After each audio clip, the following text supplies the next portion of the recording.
Evaluating the most important position in football, quarterbacks, involve a number of things. First of all, you have to identify what type of quarterback it is. You've got a few of them. A matchup quarterback, rhythm, timing, featured in a layered passing game, emphasis on the short routes. And then you have a vertical quarterback, big downfield passes that are set up with play action.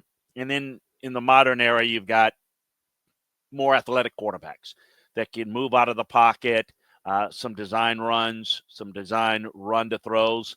But more than any other position, you better have a dedication to football. You must not be an excuse maker or seeker. You must inspire confidence in your teammates. You must develop a great command of cadence. Must work hard and thoroughly to understand defensive tactics and strategy. And you must instill and develop timing and confidence in your receivers. So physically, you got to have the quickness to get away from under center smoothly, good foot quickness, mental awareness, intelligence, field vision, seeing the field, understanding coverages, reading the defense. Physically, look, you got to be tough. You got to have football intelligence. You got to be poised. Throwing the football requires doing two things. Throwing the ball on time and throwing it to a spot. Not completion percentages, but throwing it to a spot on the field that a receiver is going to be at a certain body position of the receiver. Competitive mental toughness, release quickness, hitting the target short, medium, and long without making receivers work is what accuracy is all about. If you've got run ability, that certainly can create more spacing and coverage. Arm strength. What's the velocity on the ball when it's needed?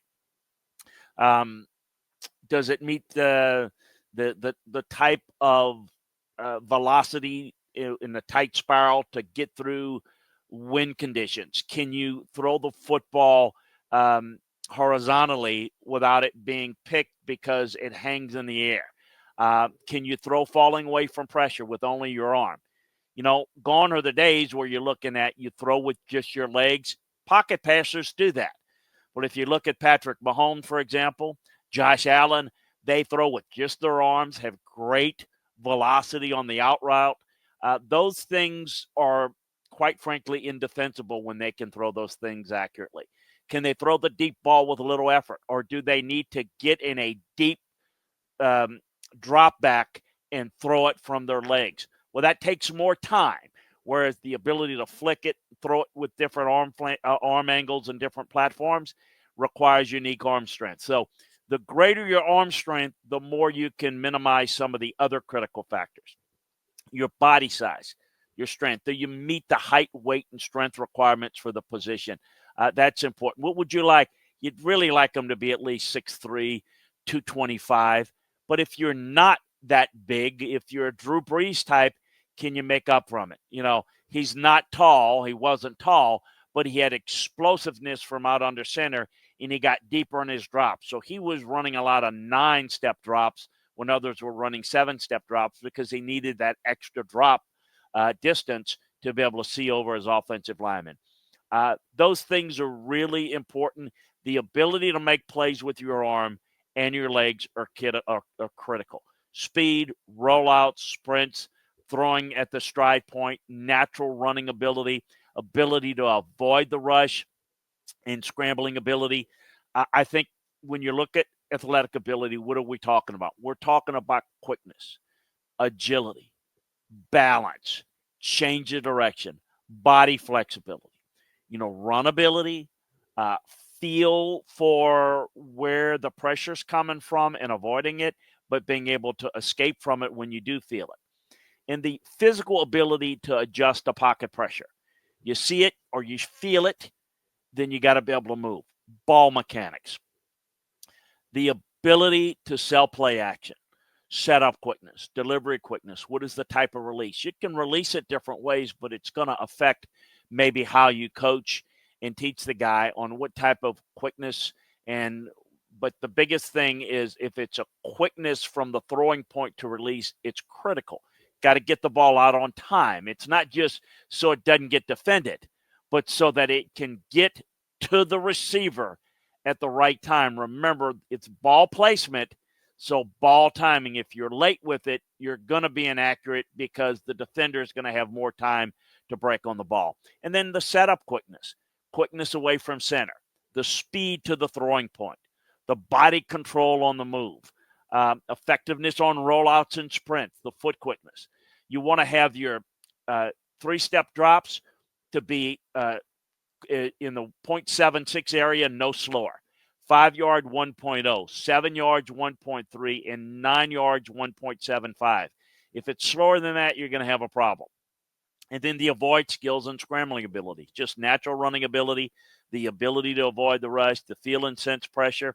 What can you do on special teams? For quarterbacks, it's more about being a holder than anything else. Really not a whole lot else that comes with special teams play for quarterbacks more often than not. But if you can get really good hands, which quarterbacks need to have good hands in most cases, because if you've got to take the center exchange, but with the proliferation of shotguns, you've got to be able to catch the ball seamlessly. It's not just catching it, is you can't double catch it. Again, that affects your timing. So the ability to have good hands catching the ball from the pocket usually leads to itself to having good hands from receiving the ball as a holder. Plus, it gives you the added effect of being able to throw the football in a fake kick situation. The negative side to it is you normally have your punter doing the holding, because the punter also has good hands because they have to field it before they punt it.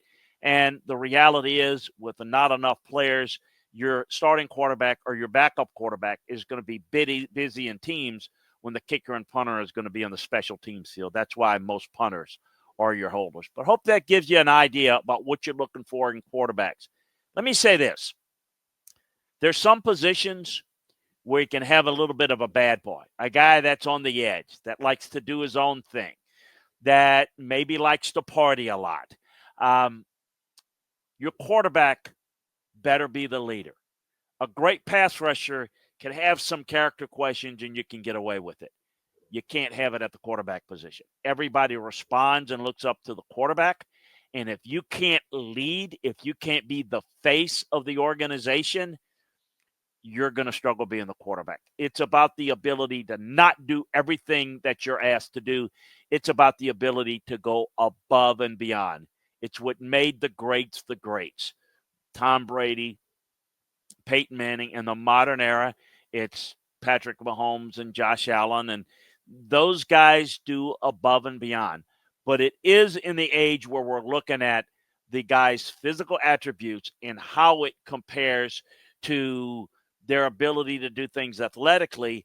It normally means they're not going to be as good as some of the other areas. So you've got to modify your offense to fit the great skill sets of your quarterback. Hopefully that gives you an idea of what the critical factor evaluation is for quarterbacks.